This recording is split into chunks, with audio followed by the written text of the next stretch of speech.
এই জায়গাটা দুর্দান্ত জায়গা, কিন্তু তোমরা যদি আসো, এটা কিন্তু ব্যাক সাইড, অবশ্যই কিন্তু এই জায়গাটা এসে ঘুরবে। এই জায়গাটা তোমাদের সব থেকে ভালো লাগবে।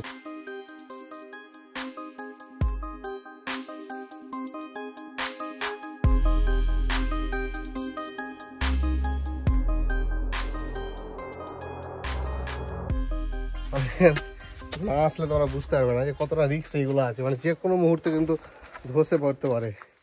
এইরকম সময় এখন দুপুর 1:30, আর আমি দাঁড়িয়ে আছি চন্দ্রকোনা বাস স্ট্যান্ডে। আর এখান থেকে কিন্তু আমি এখন যাব গনগনি। গনগনি যাওয়ার জন্য কিন্তু আমাদেরকে এই চন্দ্রকোনা বাস স্ট্যান্ড থেকে প্রথমে যেতে হবে গড়বেতা। তো উঠে পড়েছি একদম গড়বেতা যাওয়ার জন্য বাসে, আর লাস্টের সিটে বসে পড়েছি। আর এই হচ্ছে চন্দ্রকোনা রোড বাস স্ট্যান্ড। তো চলো দেখি কতক্ষণ লাগে, যাওয়া যায়।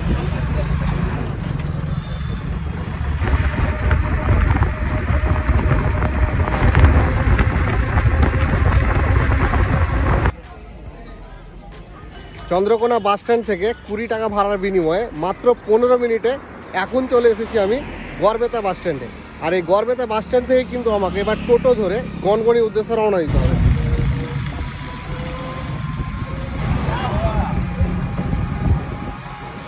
মাত্র 10 টাকা ভাড়ার বিনিময়ে আমি কিন্তু এখন চলে এসেছি গনগনি টুরিস্ট স্পট যাওয়ার যে রাস্তাটা আছে, মানে এর যে মেন রাস্তা, আর মেন রাস্তা দিয়ে এই যে রাস্তাটা ঢুকে যাচ্ছে, এই রাস্তা বরাবর যেতে হবে। মোটামুটি 1 কিলোমিটার মতো আমাদের কাছে যেতে হবে, তাহলে কিন্তু মেন জায়গায় আমরা চলে যেতে পারবো। আর এই জায়গাটা যেটা তোমাদের দেখালাম, এখানে কিন্তু সচরাচর টোটো যায় না, তার জন্য এইটুকু কিন্তু আমাদেরকে হেঁটেই যেতে হবে। আর না হলে টোটো রিজার্ভ করে যেতে হতো, সেই ক্ষেত্রে কিন্তু 50 টাকা করে লাগতো। তো আমরা রিজার্ভ করলাম না, এই 1 কিলোমিটার তো হেঁটেই চলে যাবো। চলো, আর তোমরা এই মেন রাস্তাটা এসে এরকম বোর্ড দেখতেই পাবে, দেখো গনগনি লেখা আছে, আর এখানে অনেকগুলো বোর্ড দেওয়া আছে। এই বোর্ড দেখেই কিন্তু তোমরা ল্যান্ডমার্ক পেয়ে যাবে যে এই রাস্তায় যেতে হবে। এই সরু রাস্তা, এই রাস্তা বরাবর কিন্তু আমাদেরকে এখন 1 কিলোমিটার পথ পায়ে হাঁটতে হবে। বেশ কিছুটা এই মেন রাস্তা বরাবর হেঁটে এসেই কিন্তু এখানে একটা বোর্ড লাগানো আছে, দেখো। এই বোর্ড দেখে কিন্তু এদিকে একটা রাস্তা আছে, আবার এদিকে মেন রাস্তা আছে। তো এই যে রাস্তাটা আছে না, এই রাস্তা বরাবর না গিয়ে এই ঢালাই রাস্তা, এই পিচ রাস্তা বরাবর যাও, তাহলে কিন্তু শর্টকাটে যাওয়া হবে আর কি। নাকি এখানে তো শর্টকাটই হচ্ছে ব্যাপারটা, এটাই শর্ট। আর আমরা শর্ট রাস্তাতে হেঁটে হেঁটে যাবো। আর রাস্তার ভিউ দেখো, একদম দুর্দান্ত। ক্যানিয়নের ছাপ কিন্তু এখান থেকে শুরু। এই দেখো গাছের গোড়াগুলো দেখো, এগুলো তো জাস্ট মানে শুরু হচ্ছে, আসল জায়গাতে এখন যাচ্ছি আমরা। বেশ কিছুটা পথ পাড়ি দিয়ে মোটামুটি ডেস্টিনেশনে চলে এসেছি। আর এই দেখো এখানে বোর্ড লাগানো আছে, এই দেখো। আর এই হচ্ছে রাস্তা, এই রাস্তা বরাবর যেতে হবে আমাদেরকে। অবশেষে কিন্তু আমরা আমাদের লোকেশনে চলে এসেছি। আর এই যে ফাঁকা স্পেসগুলো দেখছো, বিশাল জায়গা পড়ে আছে, এখানে বোর্ড দেওয়া আছে বলে বুঝতে পারলাম। এই যে জায়গাগুলো, এগুলো কিন্তু সম্পূর্ণটাই পার্কিং এর জন্য আর কি। এই রাস্তা আর একটুখানি যাব, তাহলেই কিন্তু আমরা আমাদের গন্তব্যে চলে যাব। একটা বাস লেগে আছে দেখলাম, মানে পিকনিক করতে এসছে এখানে হয়তো। এই দেখো, এই যে এখন আমি চলে এসেছি একদম গনগনি পিকনিক স্পটের কাছে। আর এই হচ্ছে পিকনিক স্পটের কিছুটা ভিউ। এখানে কিন্তু একটা মেলা বসে গিয়েছে ছোট্টখাট্ট,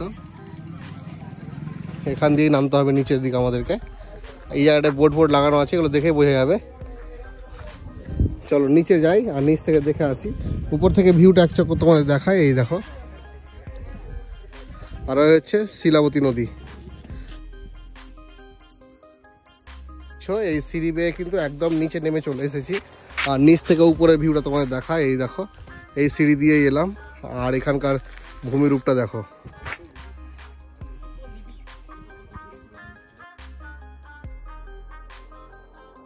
মিনিট 2 পথ হেঁটে চলে এসেছি একদম শিলাবতী নদীর কাছেই একদম। এই শিলাবতী নদীর ধারে বেশ কিছুক্ষণ সময় কাটালাম, কাটিয়ে আবারও কিন্তু যাব উপরের দিকে। কিন্তু যেই পথে এলাম সেই পথে নাই, একটু অন্য পথে যাওয়ার চেষ্টা করব।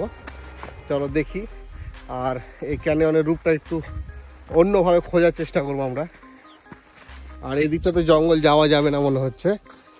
আর ওই জায়গার ভিউটা দেখো কি সুন্দর লাগছে, দারুণ লাগছে কিন্তু জায়গাটা।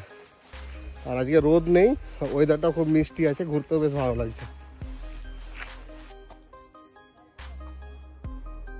গ্র্যান্ড ক্যানিয়নে চলছে জঙ্গল অভিযান, একদম জঙ্গলের মধ্যে দিয়ে আমরা যাচ্ছি।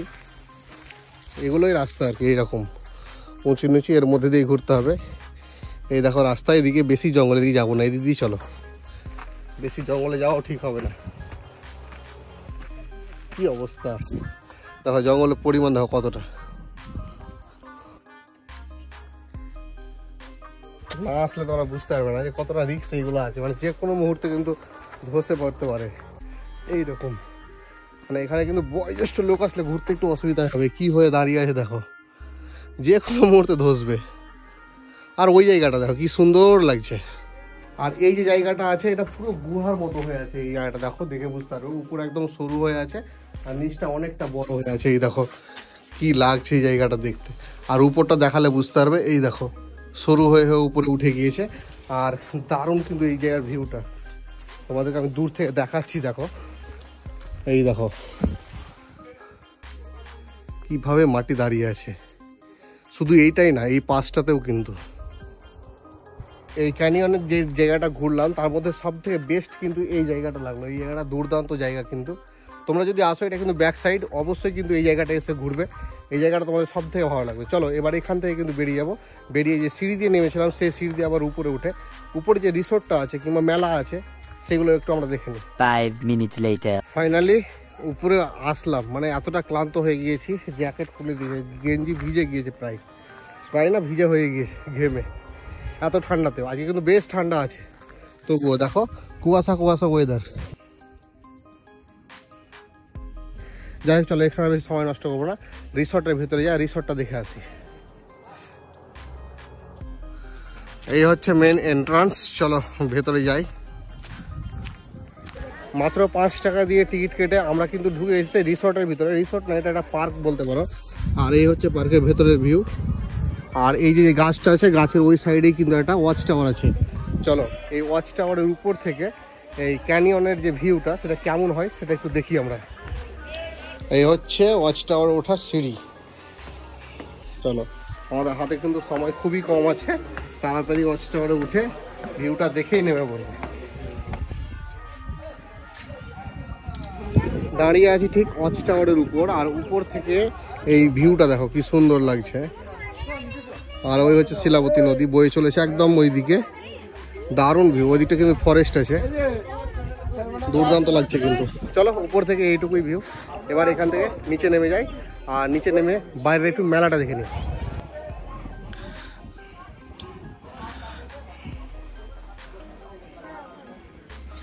এর ভেতরে কিন্তু অনেকগুলো পিকনিক স্পট আছে, এই দেখো এরকম। আর ওখানে দেখো পিকনিক চলছে অলরেডি। আর এই যে জায়গাটা দেখছো, এখানে কিন্তু পানীয় জলেরও ব্যবস্থা আছে। তাই যারা পিকনিক এখানে করতে আসবে তাদের জল নিয়ে কোনো সমস্যা হবে না, বৃষ্টি হলেও সমস্যা হবে না, এরকম শেড আছে। যাই হোক, সব মিলিয়ে জায়গাটা কিন্তু পিকনিক করার জন্য দুর্দান্ত জায়গা একটা। বেরিয়ে পড়লাম রিসর্ট থেকে। রিসর্ট কেমন, মানে কীরকম লাগলো তোমার, অভিজ্ঞতা কি? এটা একটা পার্ক, মানে তৈরি হচ্ছে নির্মীয়মায়ন পার্ক, যার মানে কিছুই নাই ভেতরে, সবই তৈরি হচ্ছে। শুধু ওয়াচ টাওয়ারটা আছে একদম, এটা ভালো কিন্তু ওয়াচ টাওয়ারটা, বলো? ওয়াচ টাওয়ারটা ভালো। ওয়াচ টাওয়ার থেকে, হ্যাঁ ওয়াচ টাওয়ার থেকে যে ভিউটা পেলাম ওটাই মানে দুর্দান্ত লাগলো। ক্যানিয়ন থেকে ঘুরে এসে এই 1 কাপ চা 10 টাকা দিয়ে নিয়ে নিয়েছি, দুর্দান্ত চা।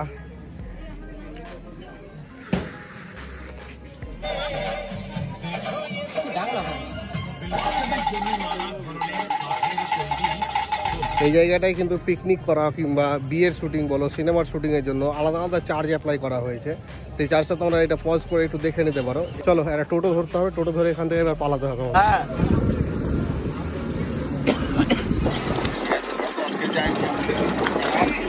মাত্র 25 টাকার বিনিময়ে চলে এলাম গনগনি থেকে এখন গড়বেতা স্টেশনে। আর এখান থেকেই আমরা আরণ্যক এক্সপ্রেস ধরে কিন্তু সাঁতরাগাছির উদ্দেশ্যে রওনা দেবো, কারণ এই ট্রেনটা কিন্তু হাওড়া পর্যন্ত যায় না। ফাইনালি আমাদের ট্রেন চলে এসেছে, চলো এবার ট্রেনে উঠে পড়ি।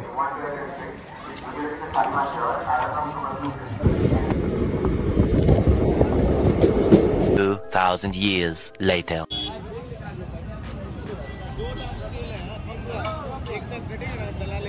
সময় এখন রাত 9টা, আর আমি এই মুহূর্তে চলে এসেছি হাওড়া স্টেশনে। গড়বেতায় ট্রেন ছাড়ার পর আর ভিডিও সেরকমভাবে করা হয়নি। আজকের এই ভিডিওটাকে এখানে শেষ করছি। ভিডিওটা কেমন লাগলো অবশ্যই কমেন্ট করে জানাবে, আর চ্যানেল নতুন হলে অবশ্যই কিন্তু চ্যানেলটি সাবস্ক্রাইব করে রেখো। সুস্থ থাকো, ভালো থাকো, দেখা হচ্ছে পরবর্তীতে নতুন কোনো একটা এরকম ভিডিওতে। ভুলে যেতে মন চায় ব্যথা পেতে, তাই